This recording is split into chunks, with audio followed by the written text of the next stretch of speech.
Bonjour à toutes et à tous, je m'appelle Yann Le Gall, je suis en charge du développement commercial chez K2 France. On va démarrer dans quelques instants le webinaire, on attend que les dernières personnes se connectent.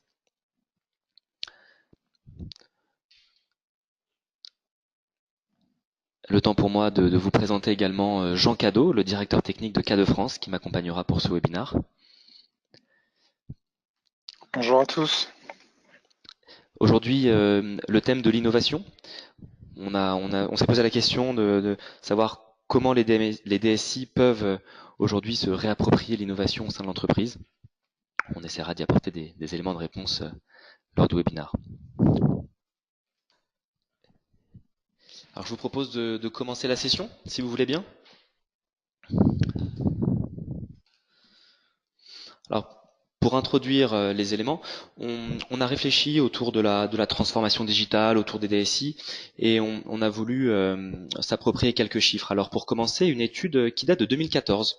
On a cherché quelques chiffres et des DSI avaient été interrogés à l'époque pour savoir dans le cadre de leur transformation digitale autour de leur entreprise, comment était vue pour eux l'automatisation des processus. Alors comme vous pouvez le voir, un large consensus avait répondu qu'ils les considéraient vitales pour la survie de leur entreprise et donc à l'époque dans le cadre de cette transformation digitale. Ce qui est intéressant, c'est de se demander aujourd'hui ce qu'il en est. Et alors le Forrester s'est posé la question pour nous en 2018 et a réinterrogé les DSI pour savoir ce qu'il en était. Et alors vous serez peut-être interpellé par le résultat, mais en réalité, 21% seulement d'entre vous considérez que vous avez achevé cette transition digitale et donc inclus, puisque cette automatisation des processus étant partie prenante de cette transition digitale, avait inclus ces modules. Alors, ce qui signifie, dit autrement, que 80% d'entre vous êtes toujours à la recherche d'un outil ou êtes en train de mettre en place un outil d'automatisation de processus. Et tout ça va très très vite. Rappelez-vous, on est parti du workflow du BPM traditionnel, le workflow simple, l'informatisation d'un processus, le fait de pouvoir valider une tâche, autour de projets pilotés par l'IT, autour de développement spécifique, autour de choses qui étaient à l'époque encore assez compliquées. Et puis aujourd'hui, on parle de BPM low code, c'est tel qu'on le connaît, tel qu'on le pratique aujourd'hui, une plateforme globale, intégrée, qui vous permet de réaliser rapidement des applications, même la mettre aux mains du métier. Et puis, c'est demain, mais presque déjà aujourd'hui, c'est le BPM couplé à du RPA, à de l'intelligence artificielle, même à du machine learning, pour vous permettre d'automatiser davantage, d'aller encore plus vite dans les process de vos métiers, et typiquement même le RPA, de pouvoir, lorsque vous avez beaucoup de processus, beaucoup de tâches récurrente à faible interaction pour l'humain, pouvoir l'automatiser et la coupler avec un outil de BPM. Alors à ce stade, je vais vous solliciter pour la première question et je vais vous demander un petit peu, vous, où est-ce que vous vous situez dans cette approche du BPM? La question va arriver.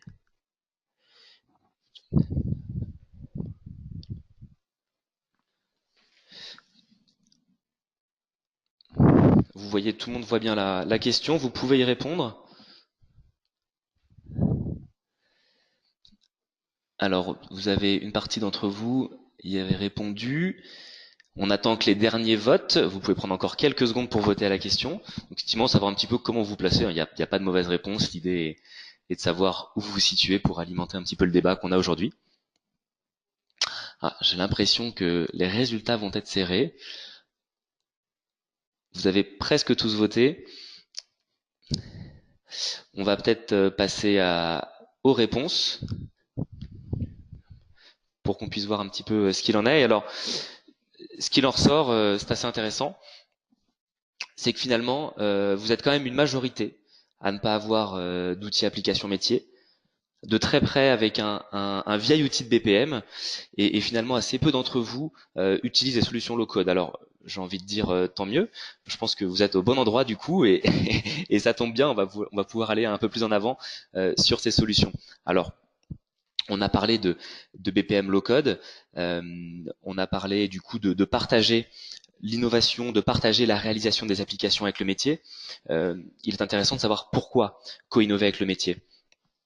Pour plusieurs raisons. On le sait aujourd'hui, les directions IT sont prises par des projets très structurants en termes de CRM, en termes de RP, qui sont très consommateurs et de temps et d'argent pour ces services. Et de l'autre côté, vous avez un métier qui lui qui est demandeur de solutions, demandeur d'applications métiers, demandeur de fluidifier, d'améliorer, d'automatiser ses processus, qui parfois l'empêche de réaliser correctement son quotidien. Et puis, alors peut-être que ça va vous surprendre, mais encore dernièrement, avec Jean qui m'accompagne aujourd'hui, pas plus tard que vendredi dernier, on était chez un prospect et figurez-vous que c'est le métier qui nous a sollicité. On était dans un rendez-vous. Mais il n'y avait pas d'IT qui était là puisque le besoin avait été émané du métier et du coup, on s'interroge en fait. De plus en plus, on voit des besoins qui nous remontent directement du métier, et on pense que c'est très important qu'aujourd'hui ces besoins soient coordonnés entre l'IT et le métier pour mieux travailler ensemble, puisque les idées émanent du métier et elles sont co-réalisées en direction avec l'IT. Alors, j'aimerais savoir, pour qu'on puisse mieux cerner le débat aujourd'hui, comment vous, au niveau des DSI et du métier, vous co-innovez ensemble pour mener à bien les projets de votre entreprise.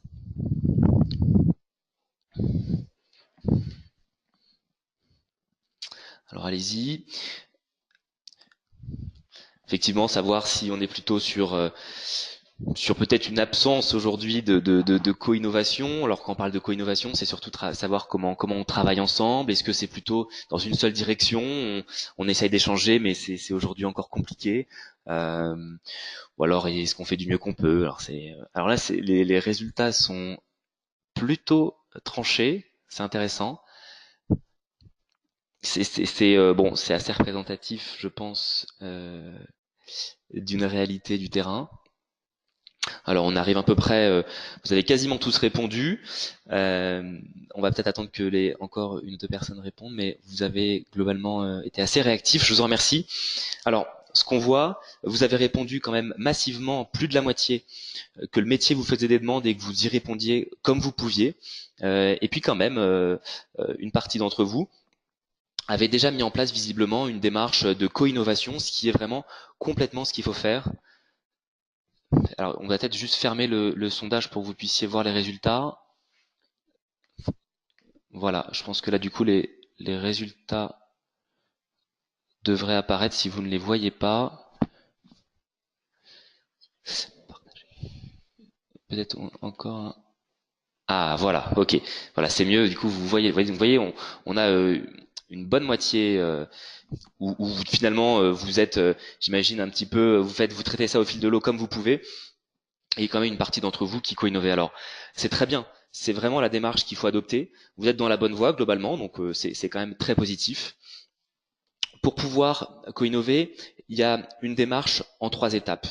On est parti au niveau des applications métiers. On est parti d'un premier socle, le socle structurant, les fondations, tout ce qui est processus support. Alors, ces processus support, c'est toutes les applications transverses qu'on va retrouver dans la plupart des entreprises. Finalement, des process qui nécessitent souvent beaucoup d'interactions. Ça peut être gestion des notes de frais, gestion des congés, vraiment des applications très transverses, entrée, sortie de gestion de l'entrée et de la sortie des collaborateurs pour des métiers RH, ce type d'application. C'est vraiment une très bonne manière de commencer à se familiariser avec l'outil, de pouvoir commencer à intégrer ces applications au sein de votre système d'information et de l'interconnecter. Et là, déjà, vous allez commencer à redynamiser, à répondre déjà à des pain points de votre métier. Et puis arrive le deuxième socle. Ce deuxième socle, c'est vraiment ce qu'on appelle effectivement le core business. C'est les grandes verticales de votre métier. C'est de savoir quelles sont aujourd'hui les applications que votre métier utilise au quotidien, qui sont fondamentales pour la bonne marche et pour la bonne exécution d'entreprise, et qui sont peut-être vieillissantes, peut-être mal connectées, qui ont du mal à évoluer, qui ont été réalisées il y a longtemps. Un empilement de briques successives. Ça, c'est la première partie. Puis la deuxième partie, c'est finalement les processus utilisés par le core business qui n'est pas digitalisé, ça va être un process, et je suis sûr que vous saurez très vite en nommer, mais un process qui est réalisé par email, qui est réalisé par fichier Excel, qu'on va imprimer puis rescanner, qui est peut-être même oral aujourd'hui dans votre entreprise.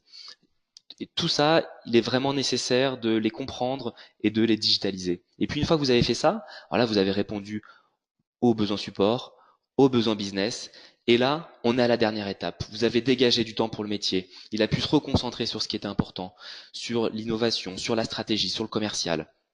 Et donc du coup, votre entreprise peut rester ou devenir leader de son segment. Et là, vous arrivez à la dernière pierre de l'édifice. Vous arrivez au processus d'innovation. Vous accompagnez finalement l'innovation du métier dans la mise à disposition des outils dont elle a besoin et dont elle aura besoin demain. Et là, vous êtes force de proposition au sein de votre métier, au sein de votre organisation au global, et du coup, la DSI devient réellement un centre de profit et drive toute l'organisation IT au sein de l'entreprise. Alors, pour imager un petit peu mon propos, parfois c'est toujours un petit peu difficile de pouvoir se projeter au sein de l'organisation, les applications qu'on peut réaliser. Alors, ça n'a pas vocation à être exhaustif, mais simplement pour vous donner déjà des exemples d'applications, pour vous montrer aussi que K2 est une brique technologique, qu'elle s'intègre dans votre SI pour répondre à tous les besoins métiers que vous pourriez rencontrer. Certains vont être pour vous plutôt support et d'autres plutôt core business en fonction de votre cœur de métier. Alors, dans cette démarche de co-innovation, c'est important de garder un process. Nous, c'est de la manière dont on fonctionne, c'est la démarche qu'on propose à nos clients pour les aider à réaliser leurs premières applications, et c'est la démarche qu'on vous propose aujourd'hui. C'est assez simple, c'est en 4 étapes. Une première étape d'idéation. On se rend compte avec le métier et la DSI. On réfléchit à quels sont nos besoins, quels sont nos pain points, à quoi on a envie de répondre. Et puis très rapidement, c'est l'avantage d'un outil comme K2, on va être capable de mettre en place une maquette en quelques jours, une maquette fonctionnelle. Alors, vous allez me dire, elle sera peut-être pas la plus aboutie graphiquement, certes, mais aujourd'hui, quel est votre besoin? Est-ce que vous avez besoin de répondre aux besoins fonctionnels de votre métier très rapidement, et derrière, vous aurez toujours la possibilité de l'améliorer au fil de l'eau. C'est l'avantage aussi, c'est que vous avez une évolutivité en termes entre les mains. Vous aurez la capacité à faire évoluer ces applications. Et puis, troisième étape et quatrième étape, une étape d'expérimentation. On met entre les mains quelques jours, quelques semaines du métier cette application. Et enfin, très important, toujours une phase de restitution. Savoir qu'est-ce qu'il a été, qu'est-ce qui n'a pas été, ce qu'on peut améliorer pour rendre l'application encore meilleure et quel schéma on se donne dans le futur. Alors, en synthèse de ce qu'on s'est dit un petit peu, la plateforme K2 est vraiment ce qui vous permet de pouvoir venir réaliser au sein de votre métier, résoudre aux problématiques d'application métier, de pouvoir réaliser simplement et rapidement tous les besoins de votre métier. J'aimerais vous poser une dernière question à ce stade. J'aimerais savoir, vous, aujourd'hui, de quelle manière vous répondez aux besoins du métier? Quels outils vous avez pour y répondre? Puisque certains en plus d'entre vous ont répondu qu'ils n'utilisaient pas de plateforme BPM. Vous avez la possibilité aussi, effectivement, comme vous le voyez, de pouvoir faire du développement spécifique. Alors, avantage du développement spécifique, vous allez pouvoir répondre à 100% des besoins fonctionnels du métier, des attentes qu'il a. Inconvénient, souvent, c'est assez long et coûteux à mettre en place. Et puis, toujours une certaine rigidité et une évolutivité de l'application qui, à moyen et long terme, ne va pas être satisfaisante pour votre métier. Alors, effectivement, sinon, autre possibilité, logiciels verticaux. On va chercher un spécialiste de chaque métier.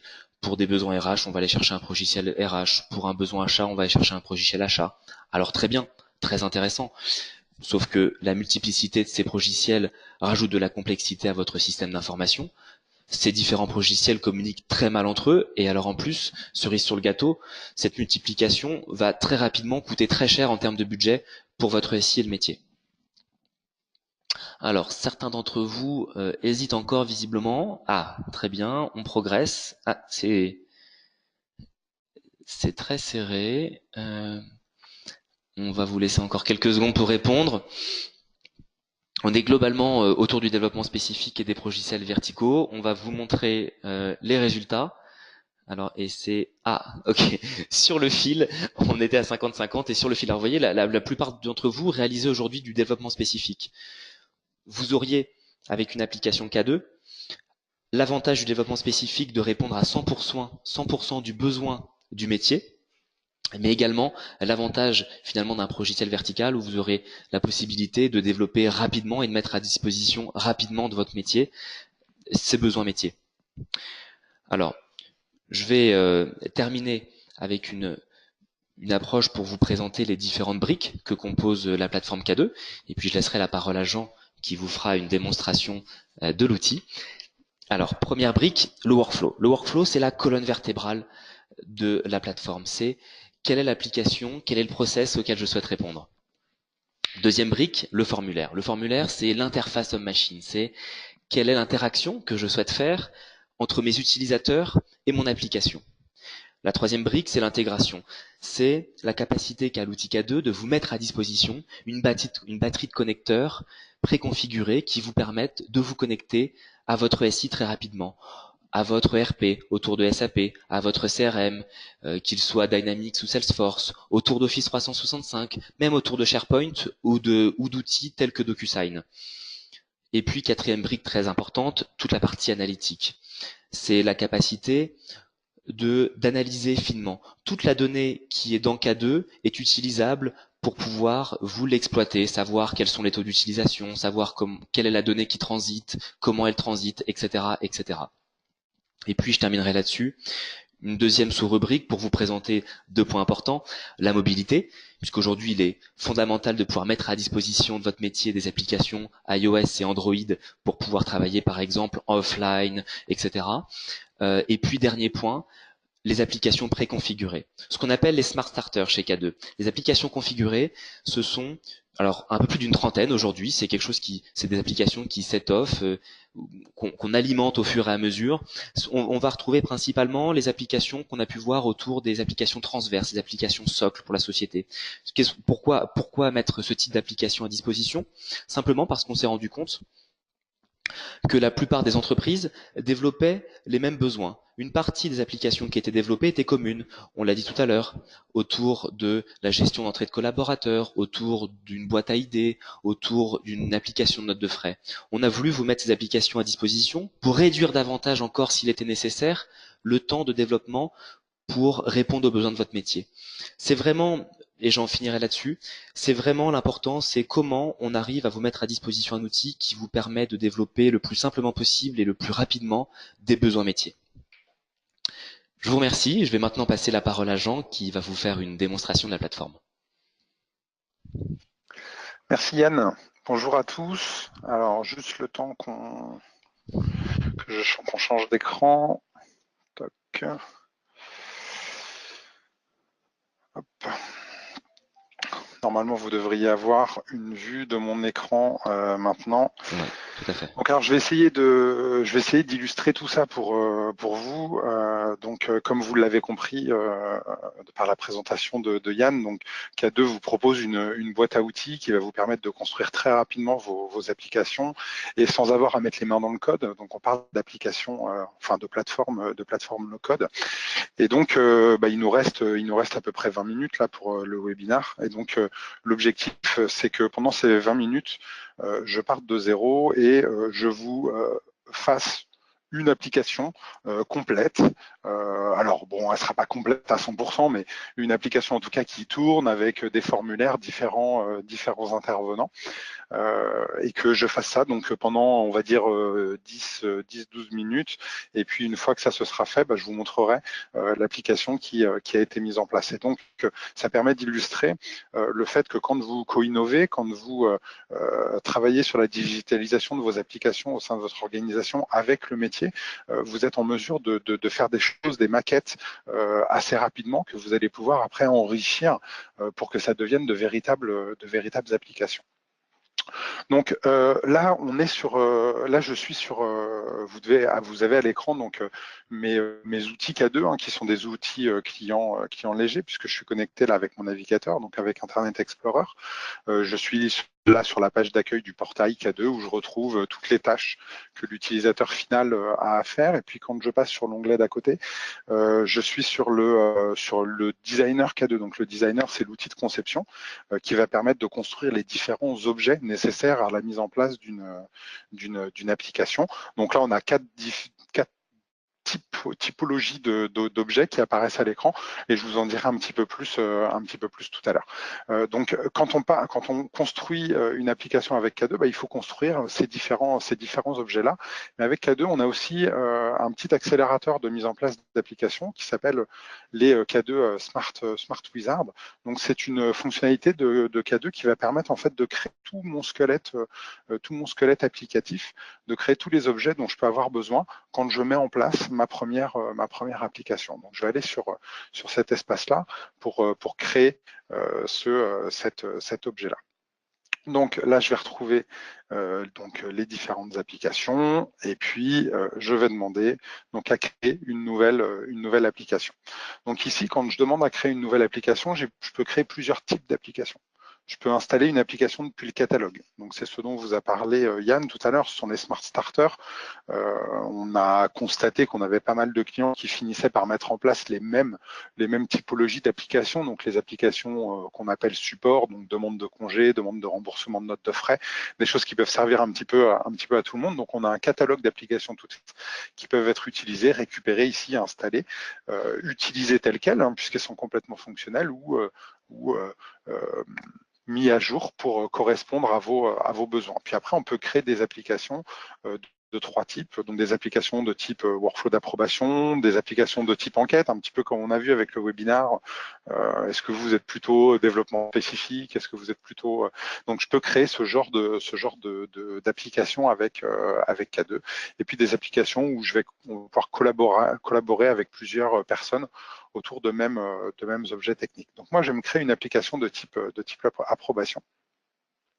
Donc je vais donner un nom à mon application. Donc je vais l'appeler webinaire du 30. Je pourrais mettre une description ici, mais je suis pas très inspiré, donc je mets pas grand chose. Je pourrais partir d'un modèle d'application. Donc non, je partir de zéro pour qu'on puisse voir vraiment tout ce qu'il y a à faire. Donc je passe à l'étape suivante. Et sur l'étape suivante, je vais devoir donner un petit peu de détails sur mon application. Quelles sont les informations qui doivent circuler à l'intérieur des différents formulaires que je vais mettre à disposition de mes utilisateurs. Donc là, je vais pouvoir créer des données. Donc je vais par exemple créer une donnée que j'appelle date début, qui est un champ obligatoire.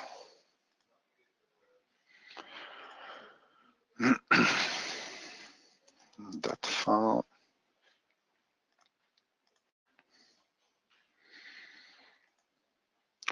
Je vais mettre un titre, pourquoi pas, qui va me servir d'identifiant. Donc je vais dire que on fait une demande de congé. Hein. Donc date de début, date de fin, titre, type de congé par exemple.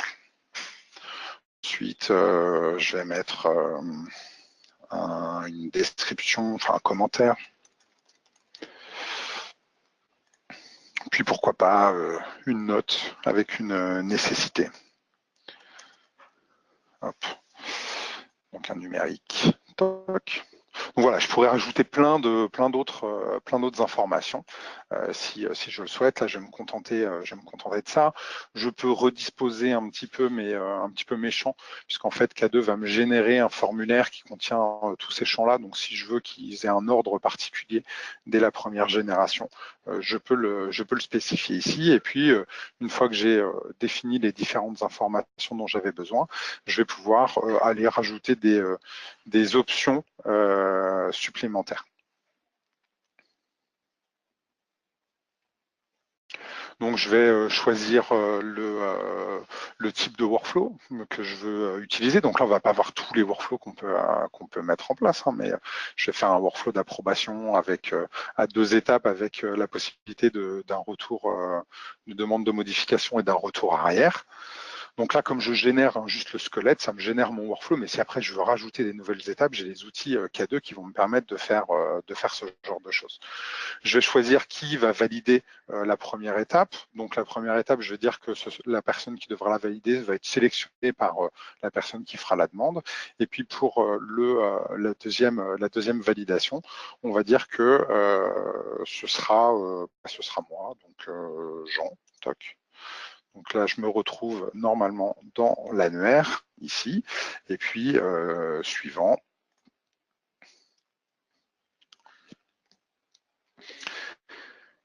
Et donc là, je vais pouvoir générer... ah oui, alors tiens, je pourrais rajouter d'autres choses. J'ai d'autres options. Je vais revenir en arrière.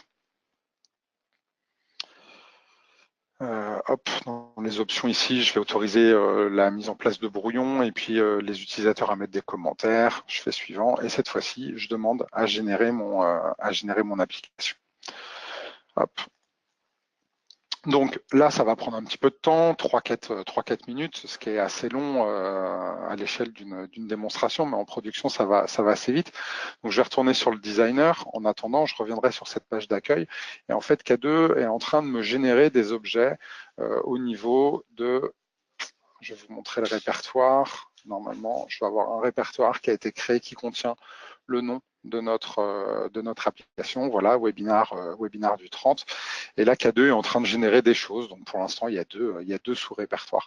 On reviendra dessus juste après. Je reviens sur la page d'accueil de mon designer. Et ici, je vois les différents objets que je peux créer avec K2. Donc je peux créer des workflows. Donc c'est la partie qui est tout à droite. Donc bon, bah là, c'est le schéma de mon processus, les différentes étapes qui le composent, les règles d'enchaînement entre chacune des étapes, les règles de surveillance, combien de temps on a pour faire telle tâche. Donc, je vais dessiner le processus et définir les différentes règles qui composent le processus. Donc, je vais pouvoir faire ça graphiquement avec K2. Là, mon outil de génération d'application me génère une première version du workflow que je pourrais modifier. Ensuite, l'outil va me générer des formulaires. Donc les formulaires, ce sont les pages que les utilisateurs vont avoir à leur disposition pour participer à l'application. Donc je vais avoir un formulaire qui va correspondre à la page d'accueil, un formulaire qui va correspondre à une page d'administration, un formulaire qui va correspondre au formulaire de demande de congé. Puis après, j'ai des formulaires pour les étapes de validation, etc., etc. Ensuite, les vues. Les vues, ce sont des parties de page. C'est des blocs qui composent les formulaires. Et par exemple, c'est l'entête, c'est le bloc de commentaires, c'est le pied de page. Et ce qui est très intéressant avec les vues, d'un point de vue K2, c'est qu'une vue, c'est réutilisable. Donc, par exemple, mon en-tête, je le crée une fois, je l'utilise dans 50 formulaires, et puis le jour où j'ai une modification à faire, je fais une modification à un endroit, et c'est pris en compte partout.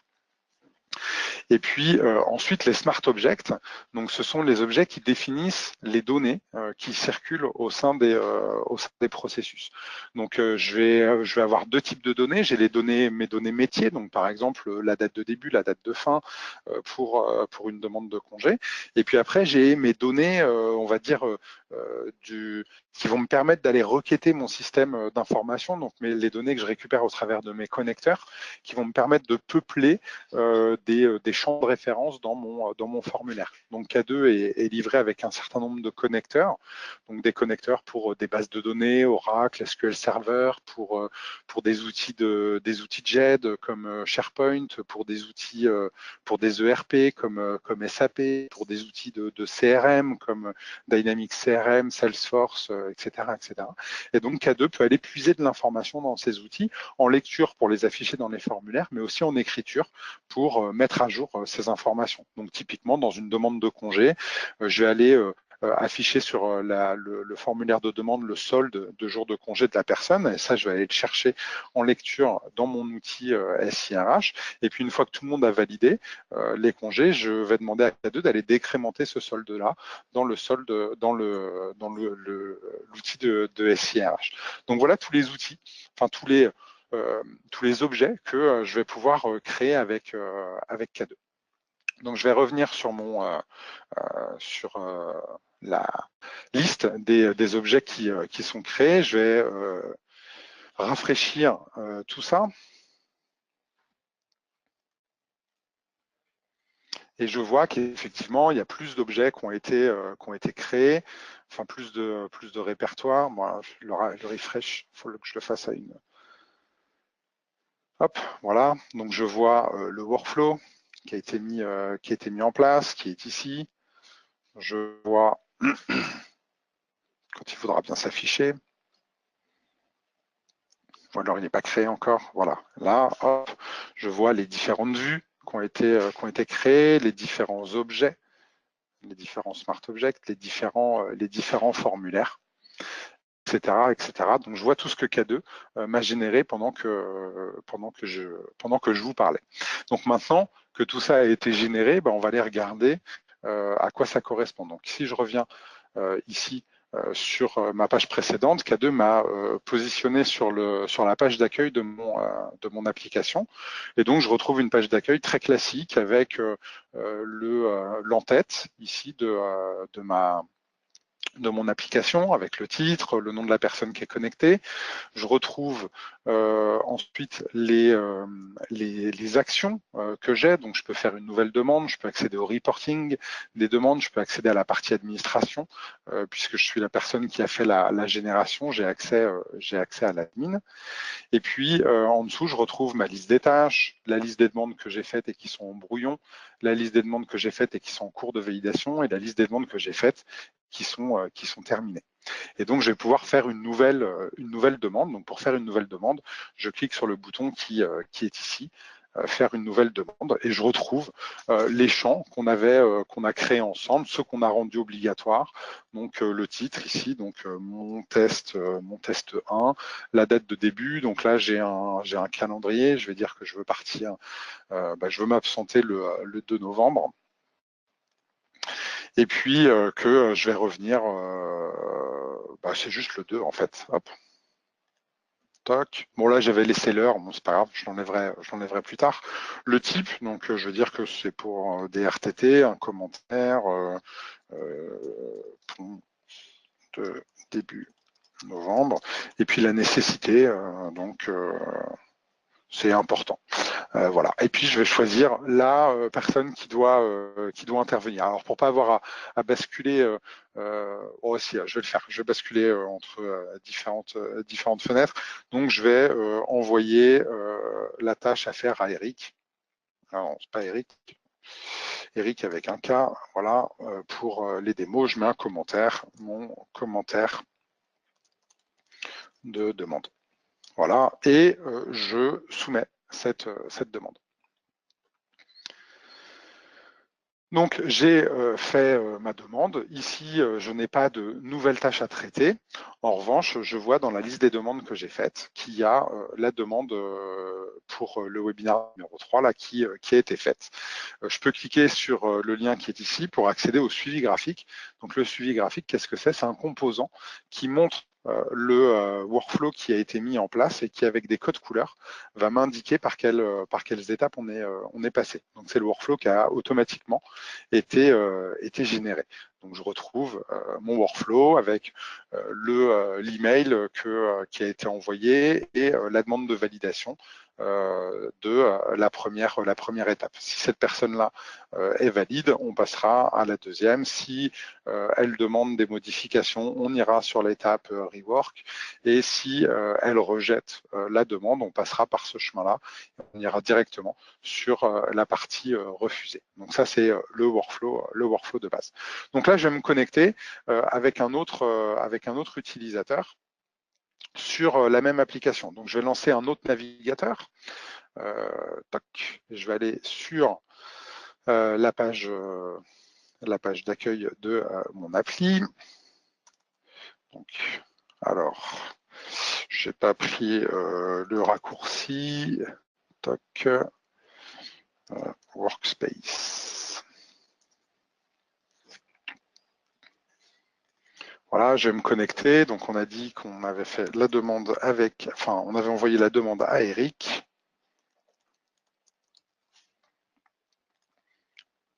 Donc, je me connecte avec Eric.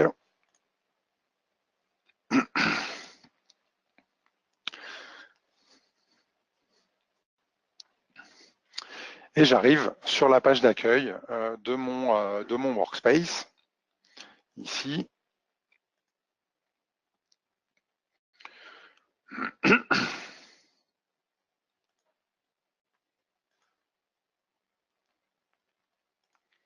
Hop.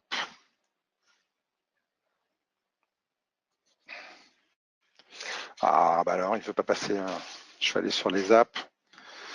Je vais voir toutes les apps qui ont été publiées, parce que j'ai pas gardé en mémoire le le lien pour accéder à l'application que je viens de générer.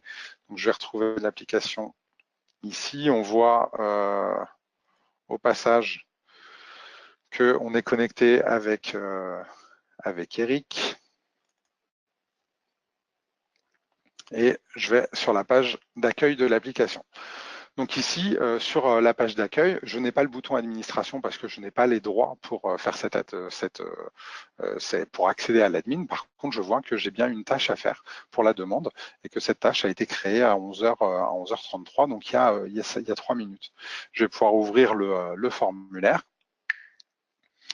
Et je retrouve les informations qui ont été saisies par mon prédécesseur et je vais pouvoir prendre une décision. Je vois les différents commentaires aussi qui ont été saisis ici, et donc je vais pouvoir dire bon bah j'ai besoin d'infos supplémentaires, hop, et je demande à recommencer, je soumets, et donc la tâche disparaît de ma liste des tâches en tant que Eric, j'ai fait mon travail, et si je reviens sur la page que j'avais ouverte tout à l'heure avec Jean et que je réactualise ma liste des tâches, je vois que Jean a effectivement à refaire la demande de congé. Il va pouvoir voir pourquoi. Donc à chacune des étapes, mes utilisateurs reçoivent des emails pour les prévenir, enfin si on l'autorise. Mais vous voyez, l'appli que j'ai générée en l'espace de 5-6 minutes, elle est complètement fonctionnelle et elle peut être utilisée. Maintenant, ce qui est important, c'est de voir un petit peu comment je peux modifier tout ça pour le mettre un petit peu à mon image, rajouter des nouveaux champs auxquels je n'avais pas pensé à l'origine. Et donc, tout se fait depuis le designer K2. Donc, je vais retrouver mes différents formulaires. Donc, ici, mon formulaire qui permet de soumettre une demande. Donc, je vais éditer ce formulaire-là. Et donc, je vais retrouver l'interface de conception K2, l'interface qui va me permettre de faire des modifications. Donc, je retrouve le formulaire en mode un petit peu WYSIWYG. Ce que je vois, c'est à peu près ce que l'utilisateur va avoir au final. La première chose que je peux changer, c'est par exemple le thème, c'est-à-dire l'apparence du formulaire. Donc, je vais pouvoir passer, par exemple, si je prends le thème lithium qui casse un petit peu les couleurs. Hop, il faut que je réserve le formulaire chez moi. Donc, je prends le thème lithium. Voilà, donc ça change un petit peu la charte graphique. Je vais enregistrer ça, et puis je voudrais faire des modifications au niveau de cette interface-là où il y avait la date de début, la date de fin. Donc là, il faut que je modifie une vue. Donc, je vais demander à modifier la vue, et puis je vais pouvoir réorganiser la vue qui a été automatiquement générée une fois qu'elle sera affichée. Donc ici, par exemple, je vais rajouter des nouvelles lignes.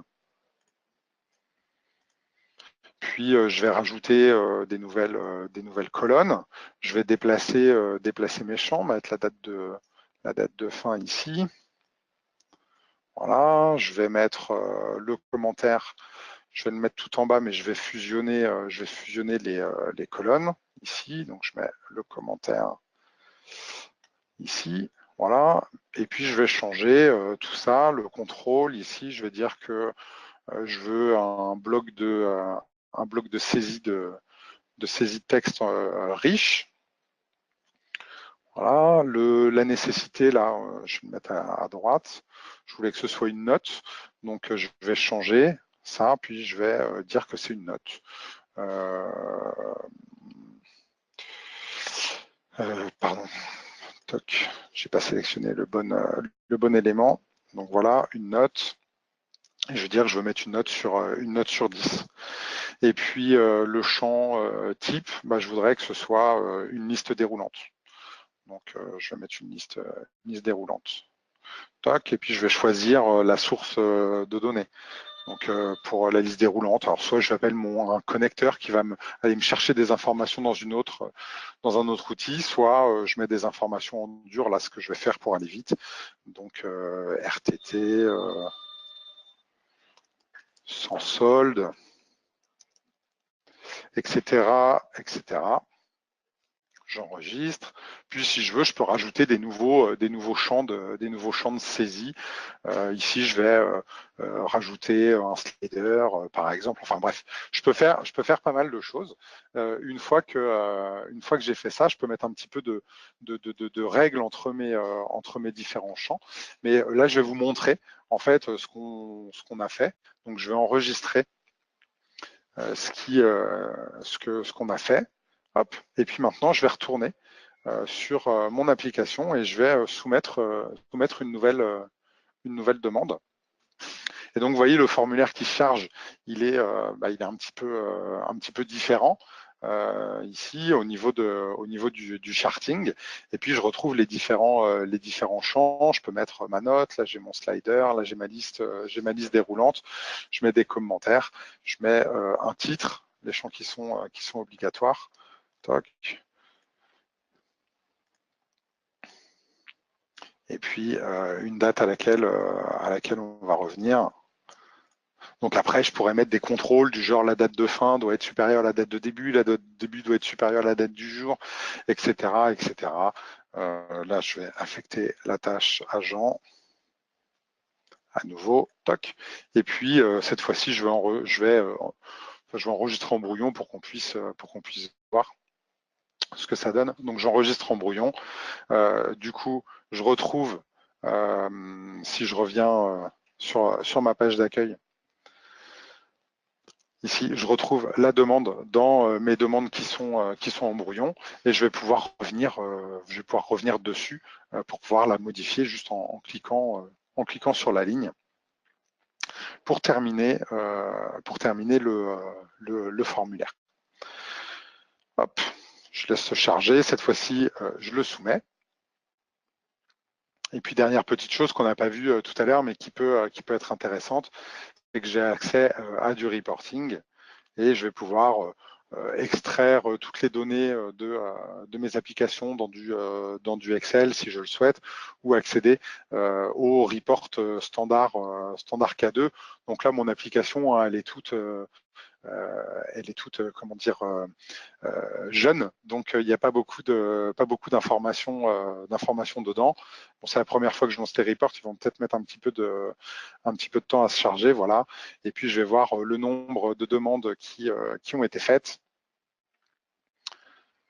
Donc il y en a eu 2 sur le mois d'octobre. Et puis après, je vois les statistiques de ces demandes-là, combien de temps il a fallu pour faire chacune des étapes, etc., etc. Bon, la dernière petite chose, quand même, pour vous laisser le temps à une séance de questions-réponses, je voulais vous montrer dans la partie conception la possibilité de modifier le workflow pour que vous voyez qu'on est toujours hein, dans du glisser-déposer. Hop, le workflow qui a été généré, il est ici. Je vais demander à l'éditer.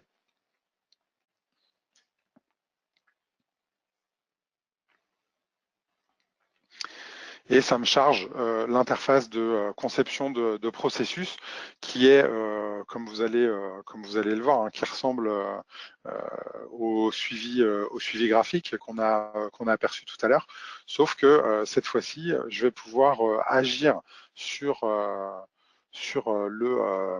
le processus pour rajouter des nouvelles étapes, voire la conception qui a été faite. Bon, j'ai pas de chance, ça met un petit peu de temps à se charger là. Hop. Mince, j'aurais pas dû faire ça, c'est pas grave. Toc. Bon, et puis en attendant que ça se charge, je vous propose qu'on passe à une séance de questions-réponses. Donc vous avez un panneau qui vous permet de poser vos questions. Donc il y a déjà quelques questions qui ont été posées, donc je vais essayer de les prendre dans l'ordre, mais n'hésitez pas à poser d'autres questions si vous en avez.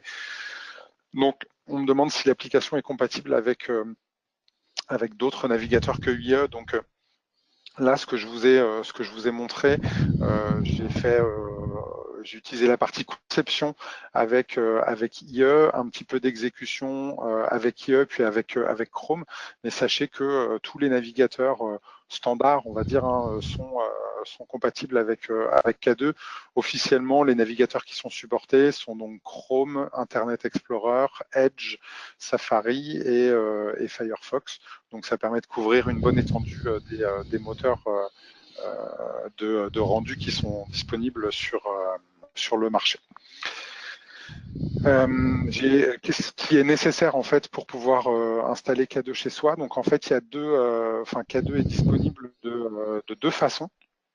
Soit vous avez une version online de K2, donc c'est l'outil qui s'appelle K2 Cloud. Et donc là, il n'y a rien à installer, chez vous. Soit vous avez une version on-prem de K2, donc qui s'appelle K25. Et donc, pour installer K25 chez vous, il va vous falloir un SQL, une base de données SQL Server et un Windows Server. Ce sont les deux prérequis au fonctionnement de K2. Après, vous allez pouvoir si vous avez on a des gros déploiements en France, chez Renault par exemple, avec plus de 100 000 utilisateurs. Donc là, il y a plusieurs frontaux K2 qui sont installés, des serveurs de base de données qui sont clusterisés. En termes d'architecture, on peut faire un petit peu tout ce qu'on veut. Ça s'inscrit dans des standards en termes on va dire, d'infrastructure Microsoft et de sécurité. J'ai une question sur la capacité de K2 à utiliser une liste d'approbateurs pour les workflows qui seraient stockés en dehors de K2. Donc, c'est vrai que j'ai pas expliqué cette partie-là, mais effectivement, je n'ai pas d'utilisateurs qui sont déclarés au niveau de K2. K2 est en relation directe avec votre annuaire d'entreprise ou avec vos annuaires, hein, si vous en avez plusieurs, si vous avez plusieurs forêts suite à des rachats par exemple. Ça peut arriver. Donc, on ne référence pas d'utilisateur dans K2, on se connecte à l'annuaire. Et puis après, on va donner des droits à ces utilisateurs dans K2. Et puis pour ce qui est donc on peut créer des groupes d'utilisateurs dans K2 si on le souhaite, mais souvent on va faire référence à des groupes externes. Donc on va pouvoir utiliser la notion de groupe de l'annuaire, et puis on va pouvoir requêter grâce au connecteur K2 votre système d'information pour aller chercher des utilisateurs dans vos bases de données. On peut dire, voilà, je vais exécuter une requête dans SAP, par exemple, qui prend comme paramètre un code budgétaire et qui va me renvoyer les personnes qui sont responsables de ce code budgétaire, et je vais demander à K2 d'assigner la tâche de validation à ces utilisateurs-là. L'objectif avec K2, hein, il est vraiment de faire en sorte qu'on n'ait pas à dupliquer une information déjà existante dans votre organisation, et on a les connecteurs K2 qui sont là pour vous aider à aller chercher cette information là où elle est le plus à jour. Maintenant, si vous n'avez pas cette notion de responsable de code budgétaire dans un autre système, au sein de votre organisation, au moment où on crée l'application, on peut décider de le stocker dans le K2 si on le souhaite. Donc en fait, on a toujours divers choix, et l'objectif, c'est de faire au plus pratique en fonction de votre gouvernance d'entreprise. J'ai des questions sur les connecteurs disponibles pour K2. Donc, je vais essayer de penser à tous les connecteurs, mais il y a des connecteurs pour tous les produits Microsoft. Donc SharePoint, Active Directory, Exchange, Dynamics CRM, Project Server, pour Yammer, pour Teams, pour Skype, etc. Dans les versions, quand ça s'y prête, dans les versions on-prem ou dans les versions online. On a des connecteurs pour SQL Server aussi, pour Power BI que j'ai pas cité. On a des connecteurs pour base de données Oracle, on a des connecteurs ODBC, on a des connecteurs pour Salesforce, pour SAP, des connecteurs DocuSign, des connecteurs UiPath, Blue Prism, donc pour les outils de RPA. Et puis on a aussi ce qu'on appelle nos connecteurs génériques, Donc les connecteurs web services qui vont permettre d'exécuter des web services en mode SOAP, en mode REST, en mode OData, et qui vont permettre de se connecter à tout outil qui expose ces fonctionnalités sous forme sous une de ces formes-là. Donc ça veut dire qu'avec ce connecteur-là, on va facilement pouvoir se connecter, par exemple, à Twitter, à Facebook, à LinkedIn, voilà, à tous les outils qui, enfin, standards qui exposent ce genre de fonctionnalités. Je pense à ServiceNow aussi. Donc voilà, bref, j'en oublie sûrement des connecteurs, mais il y en a beaucoup. Et puis il y a la possibilité, toujours en passant par les connecteurs génériques, de se connecter à des outils à des connecteurs non spécifiques. J'ai une dernière, je pense, une dernière question sur est-ce qu'on peut gérer des seuils de validation dans les workflows. Donc bien évidemment, hein, on va pouvoir, quand on met en place des approbations, dire que en fonction du montant ou en fonction d'autres paramètres, soit c'est telle personne qui intervient, soit c'est telle autre.